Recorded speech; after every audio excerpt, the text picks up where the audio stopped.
बिस्मिल्लाहिर्रहमानिर्रहीम। अस्सलाम वालेकुम डियर स्टूडेंट्स। लेक्चर नंबर 9 में मैं आप सबको जो है खुशामदीद कहता हूँ। आज के लेक्चर में स्टूडेंट्स हमने बात करनी है एक डिवाइस पर, गैल्वानोमीटर, जो करंट सेंसिंग डिवाइस है और स्मॉल मैग्नीट्यूड्स में ये करंट को मेजर भी कर सकता है।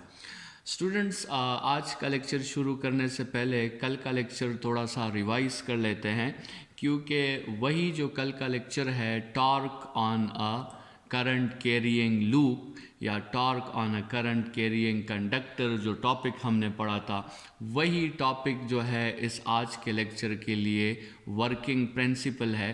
और गैल्वानोमीटर के पीछे जो मेन लॉजिक है वो यही लॉजिक है कि हम किसी कॉइल को जब उससे करंट गुजारें तो एक्सटर्नल मैग्नेटिक फील्ड में हम उसे रोटेट कर सकते हैं।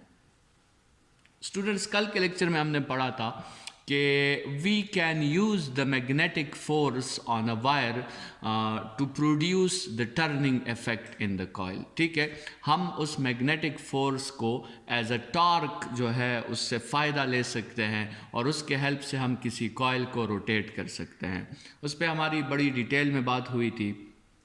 हमने फार्मूला डिराइव किया था कि वो टॉर्क जो किसी आपके साथ कॉइल पे अप्लाई होती है उसका फार्मूला है NIBA, where N is the number of turns, I is the amount of current which is passing through those number of turns, B is the magnetic field intensity of the external magnet, and area is the cross section area of the loop, या जो भी आप loop use कर रहे हैं, ठीक है, उसका एरिया। स्टूडेंट्स, फिर हमने कहा था कि we have observed a practical demonstration, और उस प्रैक्टिकल डिमॉन्स्ट्रेशन में हमने ये ऑब्जर्वेशन की थी कि this torque is not ever lasting. ये टॉर्क एवर लास्टिंग नहीं है, ये टॉर्क ख़त्म हो जाता है, और ऐसी कोई बात फार्मूला में शामिल ही नहीं है। फार्मूला के लिहाज से हमें, इस फार्मूला के लिहाज से तो ये पता चल रहा है कि ये टॉर्क तो एवर लास्टिंग होगी।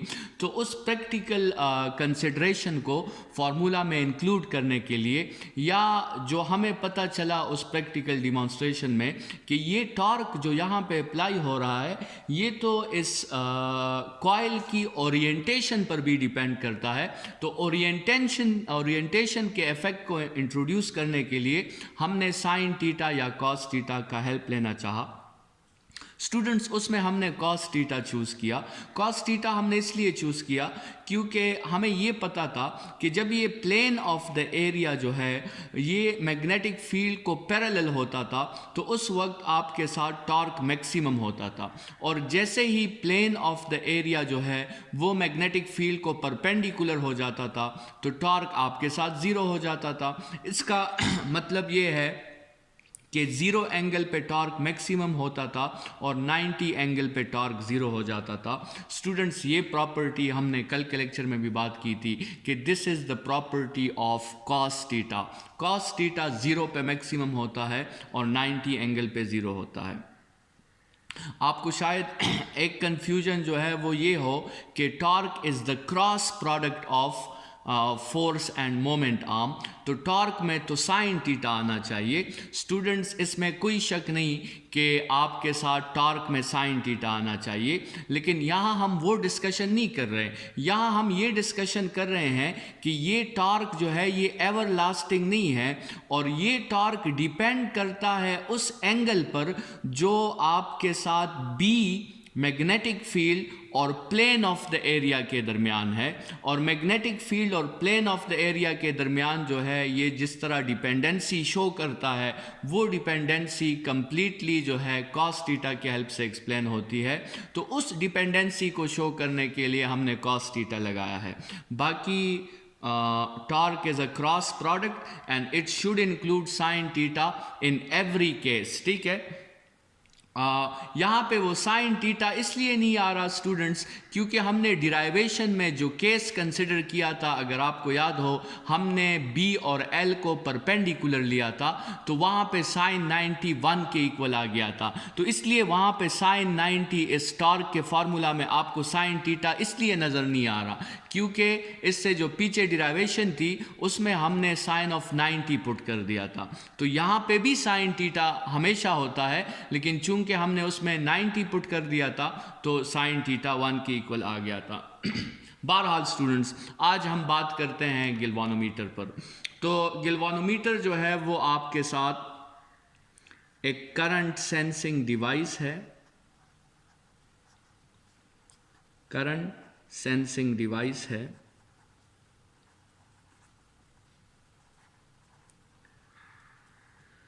स्टूडेंट्स, ये डिवाइस जो है ये एक सेंसिटिव डिवाइस है। सेंसिटिव डिवाइस का यहाँ पे मतलब ये है कहने का कि आपके साथ अगर स्मॉल करंट भी इससे गुजरेगी, स्मॉल करंट जो है वो इससे गुजरेगी, तो ये गिल्वानोमीटर हमें क्या देगा, ये हमें लार्ज डिफ्लेक्शन देगा।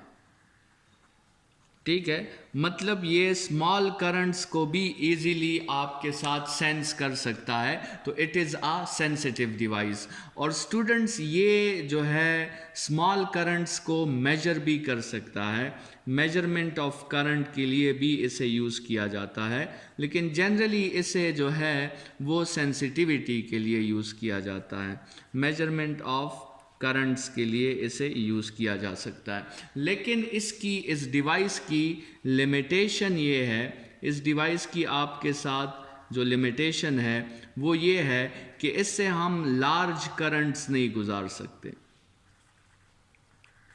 क्योंकि गिल्वानोमीटर में जो वायरिंग्स आपने लगाई होती है, जो स्ट्रक्चर उसका आपने बनाया होता है, वो लार्ज करंट को बर्दाश्त नहीं कर सकता, वो लार्ज करंट को जो है बेयर नहीं कर सकता, वो जल जाता है, आपके साथ शॉर्ट हो जाता है।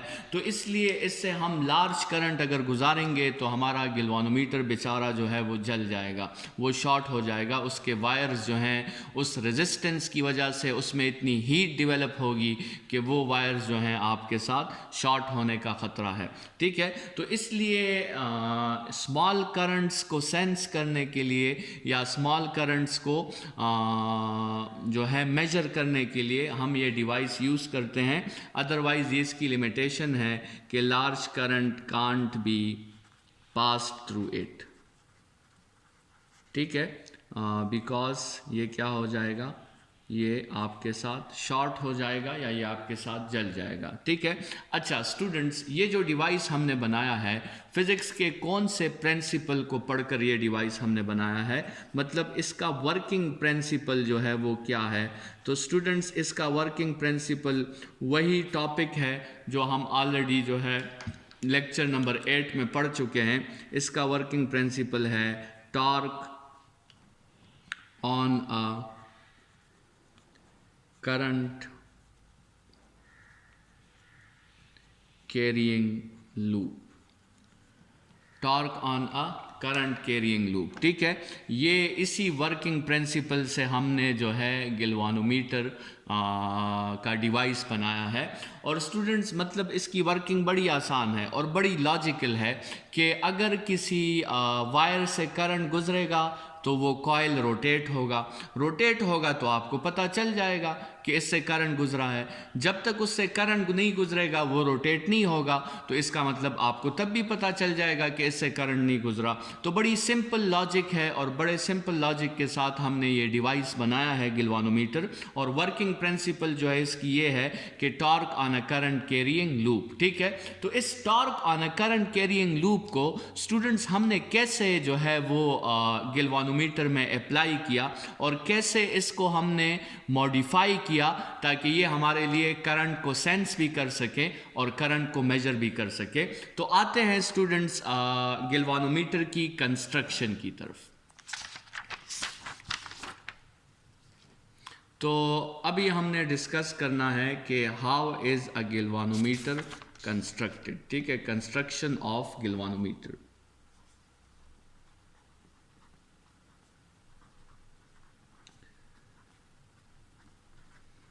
तो कंस्ट्रक्शन जो है ये बिल्कुल उसकी उस पुराने टॉपिक के साथ बड़ी सिमिलर है, लेकिन जैसे हमने कहा हम कुछ मॉडिफिकेशन करेंगे, क्योंकि यहाँ पे हमारा मकसद जो है वो सिर्फ कॉइल को रोटेट नहीं कराना, बल्कि उस करंट को सेंस भी करना है और उस करंट को मेजर भी करना है।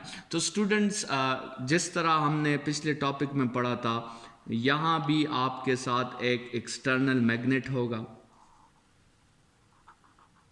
नॉर्थ और साउथ। वो एक्सटर्नल मैग्नेट एक मैग्नेटिक फील्ड बनाएगा नॉर्थ से साउथ की तरफ। उसी एक्सटर्नल मैग्नेट में स्टूडेंट्स आप एक कॉइल रखोगे और वो कॉइल जो है बिल्कुल मैग्नेटिक फील्ड के उस कॉइल का जो प्लेन है वो मैग्नेटिक फील्ड के बिल्कुल पैरेलल होना चाहिए। यहाँ से ये दो टर्मिनल्स निकले हैं, टर्मिनल ए और टर्मिनल बी, और इन्हीं दोनों टर्मिनल से आपको जो है ये गैल्वानोमीटर किसी भी सर्किट के साथ कनेक्ट करना है जहाँ आप देखना चाहते हैं कि इसमें करंट मौजूद है या नहीं है। स्टूडेंट्स, यहाँ पे आप कंसिडर कर लें कि इस कॉइल के साथ एक स्प्रिंग भी कनेक्ट होती है, ठीक है, लेट्स सपोज, ठीक है। तो उस स्प्रिंग की वर्किंग और उसकी ज़रूरत पड़ेंगे कि ये स्प्रिंग हमने क्यों कनेक्ट की है, लेकिन फ़िलहाल जो है कंस्ट्रक्शन में आप ये समझ लें कि एक स्प्रिंग भी आपके साथ इस कॉइल के साथ कनेक्ट होती है, ठीक है। अच्छा, ये इसकी सिंपल सी कंस्ट्रक्शन है आपके साथ। और लेट्स सपोज आप कंसिडर करें कि इस कॉइल के साथ जो है हमने लेट्स सपोज यहाँ पे फॉर एग्ज़ाम्पल यहाँ पे हमने इसके साथ एक नीडल भी कनेक्ट की है, ठीक है। एक नीडल जो है इसके साथ कनेक्ट है और यहाँ पे जो है स्केल बना हुआ है, ठीक है। 0, let's suppose 1 micro ampere, 2 micro ampere, 3 micro ampere, फिर यहाँ -1 माइक्रो एम्पेयर, -2 माइक्रो एम्पेयर। इस तरह यहाँ पे स्केल भी बना हुआ है।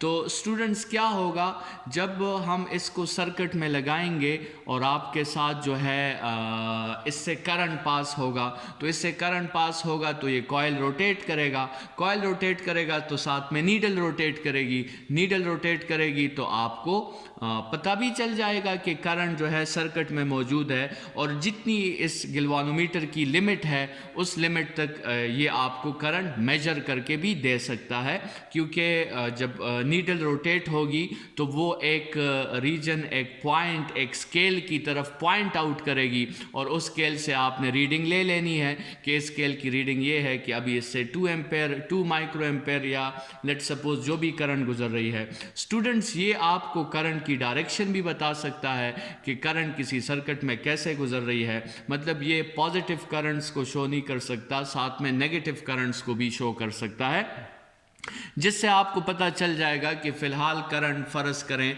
अगर राइट से लेफ़्ट की तरफ वाले करंट को आप पॉजिटिव कहते हैं, तो फिर अगर करंट नेगेटिव हो गया तो आपने समझ लेना है कि अभी राइट से लेफ़्ट की तरफ करंट नहीं जा रही, बल्कि अभी लेफ़्ट से राइट की तरफ करंट जा रही है। So this is the basic simple construction. हमने जो है एक सिंपल ब्लॉक डायग्राम बनाया है, और इस ब्लॉक डायग्राम से हम समझ रहे हैं कि अभी हम जो है इसकी वर्किंग की तरफ जाएंगे कि ये वर्किंग कैसे करता है, ठीक है।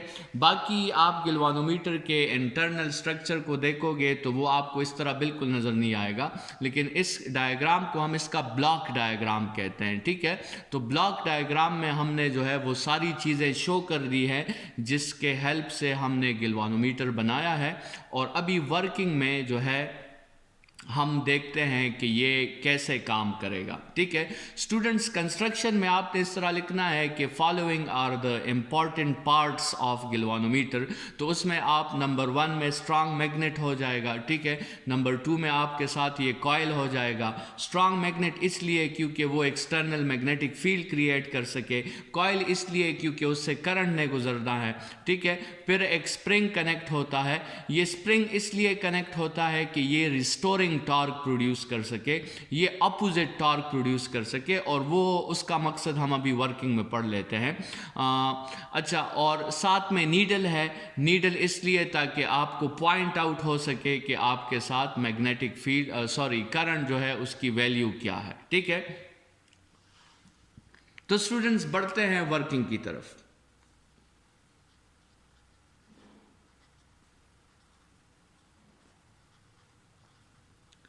अच्छा, वर्किंग में याद रखें कि सबसे पहले काम जो आपने करना है ना, वो आपने ये गैल्वानोमीटर सर्किट में कनेक्ट करना है। मतलब ऐसा ना हो कि सर्किट में गैल्वानोमीटर करेक्ट ही ना हो और आप करंट जो है मेजर करने बैठ जाएं। तो सबसे पहला स्टेप आपका क्या होगा कि आप ये गैल्वानोमीटर जो है, गैल्वानोमीटर जो है आपने इसको क्या करना है, कनेक्ट टू द सर्किट।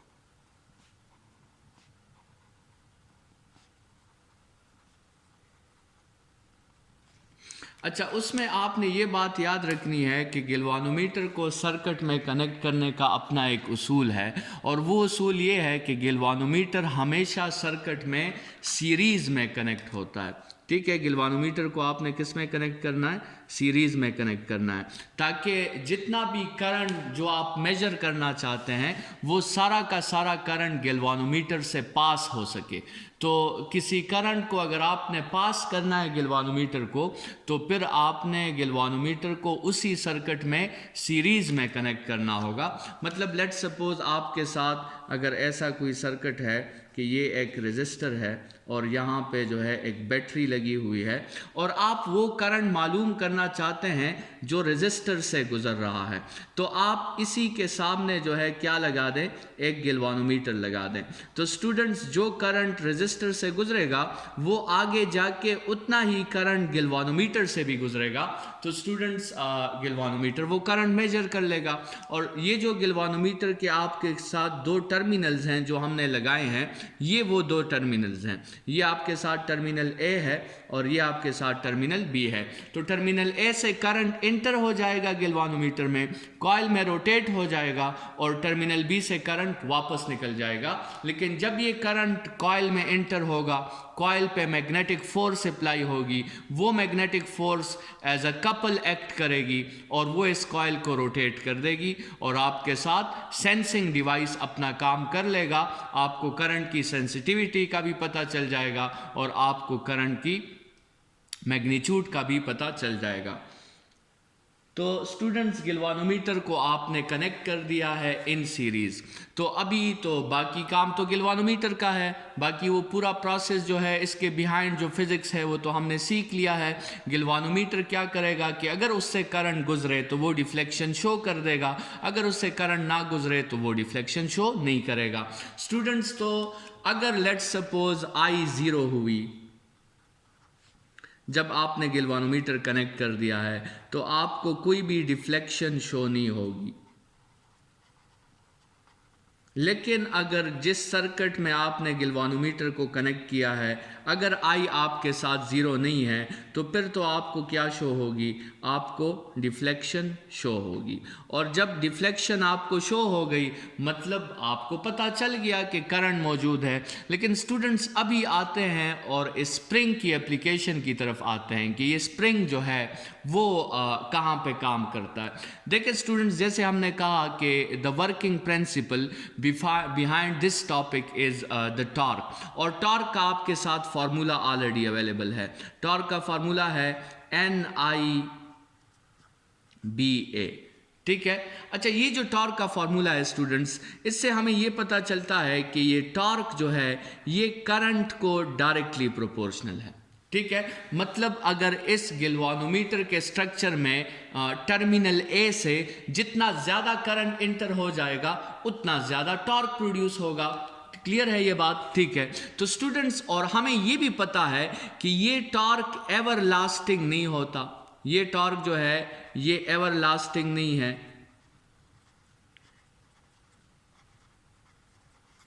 ठीक है, लेकिन एक काम, एक इफेक्ट जो इस टॉर्क का है वो क्या होगा।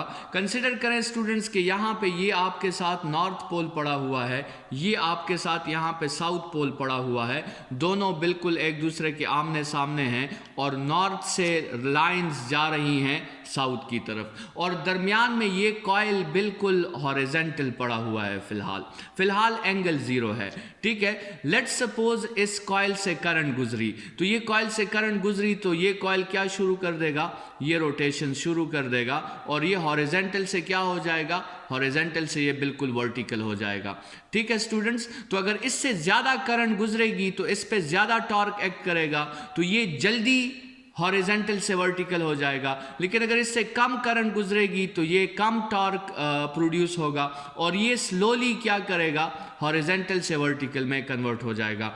मतलब चाहे इससे ज़्यादा करंट ग्रो हो या चाहे इससे कम करंट पास हो, हमेशा ये क्या करेगा, ये हॉरिजेंटल से आखिर में किस पे आ जाएगा, हॉरिजेंटल से आखिर में ये हमेशा वर्टिकल पे आ जाएगा। जिस तरह कल के लेक्चर में स्टूडेंट्स हमने ये डायग्राम में एक्सप्लेनेशन की थी कि टॉर्क कहाँ पे ख़त्म हो जाती है, जब ये plane of the area 0 angle से 90 एंगल पे चली जाए तो फिर टॉर्क ख़त्म हो जाती है। तो स्टूडेंट्स यहाँ पे एक छोटा सा मसला आ गया।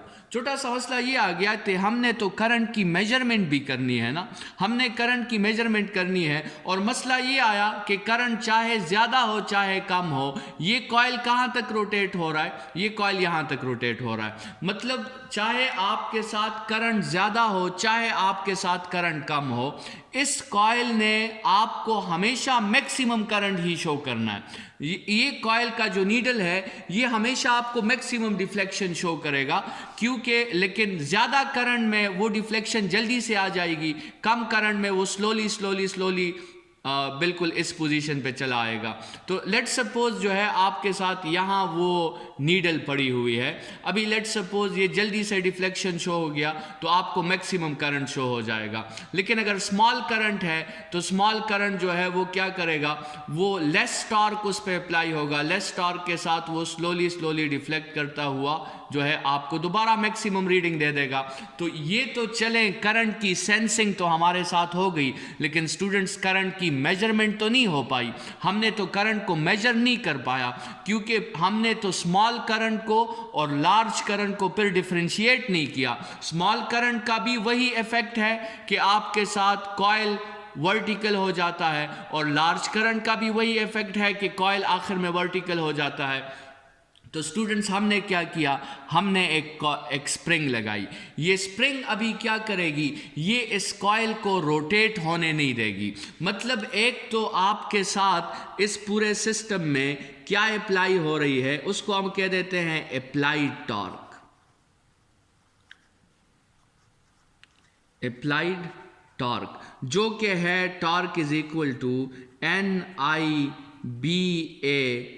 cos ऑफ थीटा, जो हमारा कल का लेक्चर था, ठीक है। लेकिन ये जो टॉर्क है स्टूडेंट्स, इसका मकसद क्या है, इसका एम अगर हम लिख लें, इसका जो मेन मकसद है ना वो ये है कि this torque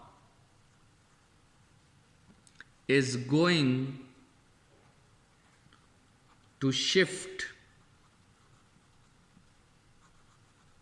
the coil from horizontal to vertical orientation।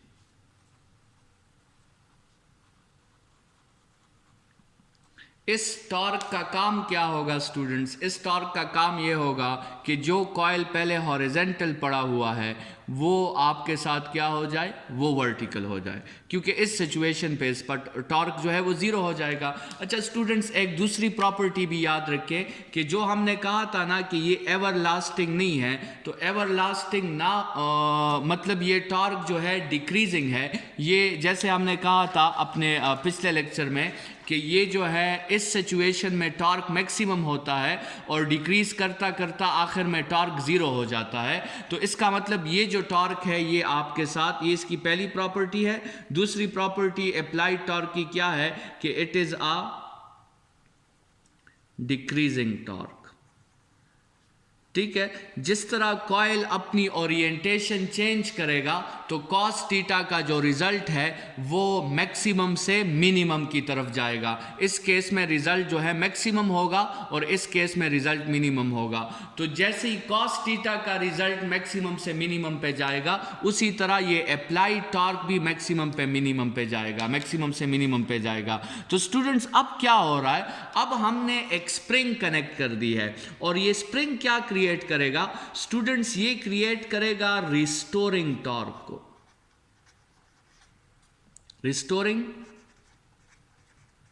Torque को। अभी देखिए स्टूडेंट्स, अभी मसला कुछ ऐसा है कि ये जो कॉइल आपके साथ रोटेट होगा, इस कॉइल के साथ लेट सपोज इस साइड पे हमने एक स्प्रिंग कनेक्ट की हुई है। तो ये कॉइल जब रोटेट होगा लेट सपोज, तो ये स्प्रिंग उसे रोटेट होने नहीं देगा, क्योंकि ये कॉइल जब रोटेट होगा तो स्प्रिंग आपके साथ, ये स्प्रिंग जो है, ये स्प्रिंग आपके साथ एक्सपेंड होगा। जब स्प्रिंग एक्सपेंड होगा तो स्प्रिंग में क्या आएगी, स्प्रिंग में रिस्टोरिंग फोर्स आएगी। ठीक है, जब स्प्रिंग में रिस्टोरिंग फोर्स आएगी तो वो कॉइल को वापस अपनी डायरेक्शन में रोटेट करने पर मजबूर करेगा, और उस रोटेशंस की वजह क्या है, उस रोटेशंस की वजह को हम कहते हैं कि ये है रिस्टोरिंग टॉर्क। ठीक है, और स्टूडेंट्स ये रिस्टोरिंग टॉर्क किस पे डिपेंड करेगा, ये रिस्टोरिंग टॉर्क जो आपके साथ है ये डायरेक्टली प्रोपोर्शनल होगा एंगल के साथ।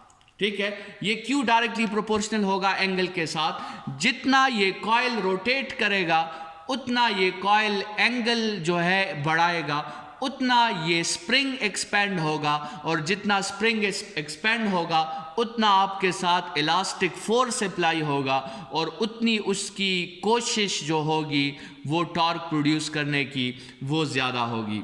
स्टूडेंट्स, जैसे हमने कहा कि जितना आपके साथ एंगल जो है वो ज़्यादा होगा, एंगल ज़्यादा होने का मतलब ये है कि स्प्रिंग जो है वो ज़्यादा एक्सपेंड हो गया है, स्प्रिंग जो है वो ज़्यादा एक्सपेंड हो गया है। स्प्रिंग ज़्यादा एक्सपेंड का मतलब, जिसको हम नॉर्मली फर्स्ट ईयर में जिसको हम एक्सटेंशन कहते थे, एक्स को हम उससे ज़ाहिर करते थे, तो एक्सटेंशन अभी आपके साथ रिस्टोरिंग फोर्स जो होता है वो एक्सटेंशन को प्रोपोर्शनल होता है। तो एक्सटेंशन ज़्यादा हो गया तो रिस्टोरिंग फोर्स जो है बढ़ जाएगा, रिस्टोरिंग फोर्स बढ़ जाएगा तो टॉर्क जो है वो तो फोर्स पे डिपेंड करता है, तो रिस्टोरिंग फोर्स बढ़ जाएगा तो रिस्टोरिंग टॉर्क भी आपके साथ बढ़ जाएगा। So this is the step by step जो है एक्सप्लेनेशन कि आपके साथ जो है एंगल के बढ़ाने से रिस्टोरिंग टॉर्क कैसे बढ़ जाता है। लेकिन बहरहाल restoring torque is directly proportional to the angle of deflection of this coil. जितना ये कॉइल डिफ्लेक्ट करेगा उतना आपके साथ एंगल बनेगा, उतनी एक्सटेंशन ज़्यादा होगी, उतना फोर्स ज़्यादा होगा, और उतना ही रिस्टोरिंग टॉर्क भी ज़्यादा ही होगा। स्टूडेंट्स, इसमें हम फिर एक कांस्टेंट पुट कर देते हैं, torque restoring is equal to C theta, और इस सी को स्टूडेंट्स हम कहते हैं टॉर्शन कांस्टेंट। टॉर्शन कांस्टेंट जो है वो मटेरियल कांस्टेंट है, और इसको अगर आप डिफाइन करना चाहें सो ये है टॉर्क पर यूनिट डिफ्लेक्शन। ठीक है, और मतलब इसका यूनिट हो जाएगा आपके साथ, टॉर्क का यूनिट है आपके साथ न्यूटन मीटर।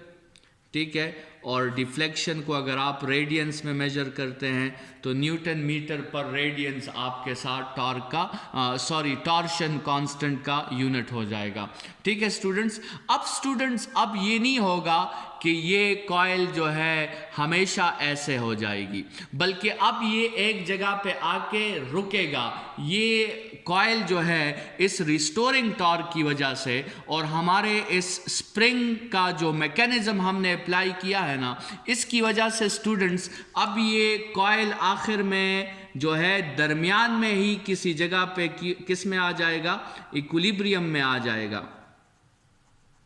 और इक्विलिब्रियम में ये क्यों आएगा स्टूडेंट्स, आप जरा इस प्रोसेस को समझें। जो अप्लाइड टॉर्क है, अप्लाइड टॉर्क जो हमारे साथ है, टॉर्क अप्लाइड, वो इनिशियली मैक्सिमम है, लेकिन अप्लाइड टॉर्क आहिस्ता आहिस्ता कम हो रहा है, क्योंकि उसका जो एंगल है वो आहिस्ता आहिस्ता बढ़ रहा है और अप्लाइड टॉर्क जो है वो आहिस्ता आहिस्ता कम हो रहा है। लेकिन उसी एंगल के बढ़ने से रिस्टोरिंग टॉर्क जो है, जो रिस्टोरिंग टॉर्क है, वो आहिस्ता आहिस्ता जो है वो ज़्यादा हो रहा है। मतलब आप ऐसे सोचें कि फ़िलहाल सिचुएशन ये है कि अप्लाइड टॉर्क ज़्यादा है और रिस्टोरिंग टॉर्क कम है। अप्लाइड टॉर्क एंगल जैसे ही चेंज होता है, अप्लाइड टॉर्क कम होता है और रिस्टोरिंग टॉर्क बढ़ता है, तो एक लेवल आता है जिस पे ये दोनों आपस में इक्वल हो जाते हैं। तो जब अप्लाइड टॉर्क और रिस्टोरिंग टॉर्क आपस में इक्वल हो जाते हैं, जिस पॉइंट पर